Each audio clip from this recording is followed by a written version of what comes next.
Fica esperto que o Orbank é um banco digital que está chegando para facilitar a sua vida. O link está aqui embaixo. Estamos aqui para te ouvir, apóstolo. Diante de mais um pastor que transicionou da adoração para a palavra, meus amigos. Sério? Vai ter um bônus, Eu será? acho que tem um negócio aí na nação aí, ó. Vamos ter uma palhinha hoje? Será que Também vai ter foi uma isso, né? palhinha Começou mais dos um louvor membros? ali, né? Começou na Conta a adoração. tua história, pô. Foi, sabe por quê? Quando eu comecei, quer dizer, tocava desde adolescente, mas quando eu comecei o Projeto Vida em 92, eu comecei primeiro uma banda, né? Um pessoal do louvor, não sei se chama banda mais hoje, mas era banda na época. Não era conjunto. A federação já recolheu. Era não, conjunto. Ele aprendeu da federação e patenteou ainda. Eu sou o presidente da confederação. Aliás, depois vamos falar desse assunto. Vamos falar desse assunto. O que a confederação já recolheu aí? Vamos lá. Legal. Mas, o que acontece? Eu comecei tocando. Mas tem um ponto bem interessante de falar aqui. O Projeto Vida começou, era numa garagem, tinha pouquíssima gente. E quando que explodiu? Eu tinha um músico comigo, eu toco violão, né? E, inclusive me sustentava dando aula, porque eu tinha passado um tempo no ministério, como missionário e tal. Eu fui numa... Você dava aula? Dava aula de música, de violão, né? Na área de harmonia. O que acontece? Eu comecei a chamar alguns caras para tocar comigo, na igreja ali, grupinho, tinha 20 pessoas ouvindo e 3 aqui tocando. A igreja era muito nova e eu precisava fazer um evento para comprar uma bateria para a igreja. Aquela coisa, faz uma feijoada, arruma o dinheiro e vai comprar bateria. E eu fui num lugar chamado Forte Rag Dance pedir as cadeiras emprestadas. Era a boate mais famosa que tinha entre Volta Redonda e Barra Mansa, Chico Pansardi. A esposa dele é evangélica, inclusive hoje é minha ovelha. E na época eu soube que ele, por um motivo, ele tinha essa disposição altruísta, né? Aí eu estou lá, tinha um Fusca, eu fui pegando as cadeiras, tirei os bancos, fui colocando as cadeiras. Falei, poxa, eu sou obrigado que eu vou usar essas cadeiras. Ele falou, você é pastor? Eu falei, sou. Aí ele disse o seguinte, minha esposa é louca para fazer um culto aqui, mas eu não achei nenhum pastor louco para fazer. Eu falei, acabou de achar. Aí o que eu tinha? Uma banda que estava começando e eu comecei a fazer um culto na boate uma vez por mês, às segundas-feiras. E foi ali que o Projeto Vida explodiu, ou seja, falaram mal pra caramba da gente. Mas como a gente não era nada... Isso era que ano? 92. No. 92. Foi ali que deu certo. Nós falaram tocamos, muito mal da gente. Falaram mal demais, falou que era o anticristo chegando. A igreja não tinha nem 6 meses ainda, ninguém ia numa igreja. Quase ninguém. Depois daquele momento, falando tão mal, e o pessoal começou a anotar na porta quem que seria excluído. Aí excluíram muito músico, né? E eu fui recebendo aquele pessoal.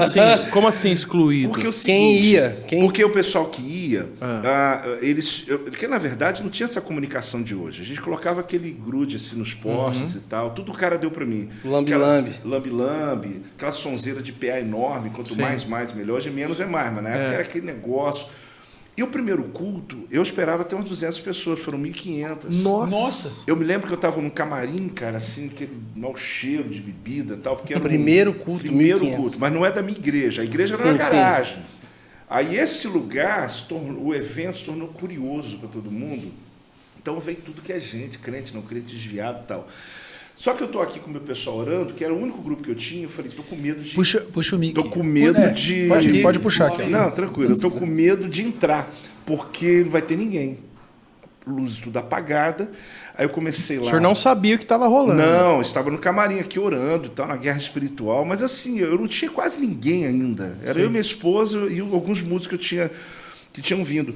Aí quando eu pego o violão e começo lá no si menor, pelo Senhor, Já começou na guerra. Sim, o teu exército. De repente eu começo a ouvir um vozeirão, todo mundo. Aí acende a luz, que está lotado de gente, lotado. E foi ali uma explosão. E muita gente foi para criticar, muita gente foi para ver. Mas o ambiente foi difícil de administrar ainda ou não? Aí liberou rápido? Aí liberou. Aí Deus abriu. Que legal. Milagres, Deus garante, né? Deus garante. Foi só dar o si menor ali, o resto foi começar pelo seu da Demar ali, naquela coisa da época, né? Não é da sua época. Isso aí. E a galera boa. Chimalzinho. Isso aí. Aí a gente tinha um tal de um bongozinho que a gente usava também e tal. Tinha um rotontão, sabe? Um negócio. A federação recolheu tudo isso, mas na época tinha.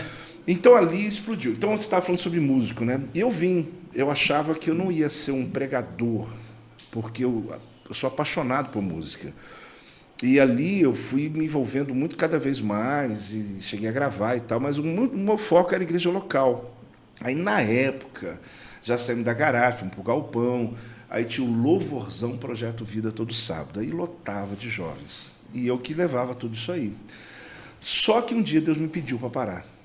Eu fiquei 1 ano administrando isso aí, porque eu olhava, minha tela mental é futuro, era gravar, ser músico, era essa linha. Eu não, a questão de quanto talento eu teria para isso, eu não estava dimensionando, mas eu queria me envolver e dedicar a disciplina que eu tenho hoje na música.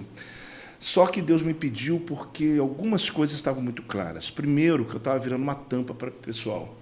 A minha atuação, eles já estavam me acompanhando por respeito, porque eu já comecei a ter gente que tocava bem melhor do que eu. Mas eles seguravam a onda para poder dizer, deixa o pastor, vamos acompanhar. E eu percebi que quando eu solto, o pessoal explodiu, porque eu estava meio que travando. E até um negócio legal o pessoal pensar, porque muita gente monopoliza coisas e até acredita que você vai estar sempre na mesma posição. E, na verdade, você tem que ter o poder, nem o poder, a coragem da mudança. Louco. Porque o dom, ele tem muito a ver com aquilo que está dentro de você, mas o dom também é a necessidade do ambiente. Então, você pode muito bem dizer, Brunão, eu só vou cantar, e se Deus pedir outra coisa? Aquela história de Elias, fogo, depois eu quero água. Peraí, fogo para água. Peraí, fogo, o cara fazia oração de 30 segundos, você sabe disso. Se eu sou homem de Deus, caia fogo. 50 caras morreu na frente dele.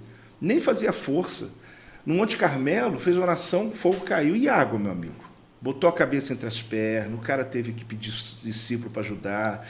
E nuvem, tem algum sinal, tem não sei o quê. O que era aquilo? Deus mudando o registro dele. Cara, você sabe muito bem fechar o céu, mas eu quero que você abra o céu agora. Porque ele sabia orar e o céu fechava, não chovia. O cara tinha uma palavra, só que de repente Deus falou, eu quero chuva. Senhor, mas 7 tentativas para poder cair. Só que fogo não. Porque quando você age no teu dom, no teu chamado, flui. Você está aqui, a gente falando aqui, vai. Agora, vamos entrar numa linha que a gente não é muito bom. E eu não tinha perspectiva de ser pregador da palavra. Eu gostava de Bíblia, mas não tanto para isso. Mas foi uma maravilha. Encostei o Takamine, meu é 30, nylon, tá lá até hoje. Tá lá até hoje. Tá lá. Memorial. E a galera ainda pega para estúdio, hein? É? Posso, me empresta, porque o timbre dele é muito timbre bom. Dele é bom. Não sei se é para agradar, mas tudo bem. Mas aí eu comecei a me dedicar, a mesma expectativa que eu tinha com harmonização, com aquela coisa toda, eu me dediquei à Bíblia. E aí já era, meu amigo. Espero que Deus não mude de novo. Porque o violão agora, meu amigo, é só para tocar o básico, né? Já foi. Mas a percepção não acaba, né, Brunão? Porque aí você acompanha os músicos, você acompanha a igreja. A questão da adoração, o pastor ser adorador faz muita diferença mesmo. Porque você acaba que você entende essa importância que tem no decorrer, na caminhada da igreja. Então foi isso. Não sei dimensionar quando não, mas muitos anos atrás eu fiz essa transição, que no início foi meio estranha, né? Porque viajava com banda, eu dirigia. E esse por ser o pastor adorador não tem a ver com ser o pastor músico, né? Ou dado ao ministério de louvor, mas desse coração adorador, né? Com toda certeza. Esse coração mesmo. Claro, porque não é só questão de você entender da música, e também não é questão só de você gostar de música. É que desde que eu entrei no seminário, eu enfurnei na questão do tabernáculo. Eu tive um professor, ele era um alemão, chamado Ernesto Schluckbier. Esse cara era um engenheiro mecânico, e ele resolveu fazer teologia e veio para morar no Brasil dar aula para a gente. Acho que eu veio para isso. Esse cara dava aula para nós, ele queria saber a metragem das portas, não sei de quê e tal. Então, eu virei um nerd em relação ao tabernáculo de Moisés. Isso lá no seminário com 17, 18 anos de idade. Então, quando vê aquela visão de comunidade de Goiânia, lá atrás, que tudo era baseado na visão levítica, né? Porque a ideia... Hoje a gente não usa mais esse termo, mas quando começamos a falar do ministério levítico, cara, nós estamos falando de 86, 87, isso foi uma revolução, porque a gente cantava inário, né? Você não tinha essa noção do que é você servir. Movimento até criticado. Né? Muito, quer dizer. Então, esse negócio, a visão que eu tinha, o conhecimento teológico que eu tinha com a visão musical, isso é o que você falou. Não é só gostar de música, é adoração. É você compreender esse ambiente da adoração, que até hoje, eu choro, cara. Poxa, eu choro. tem jeito.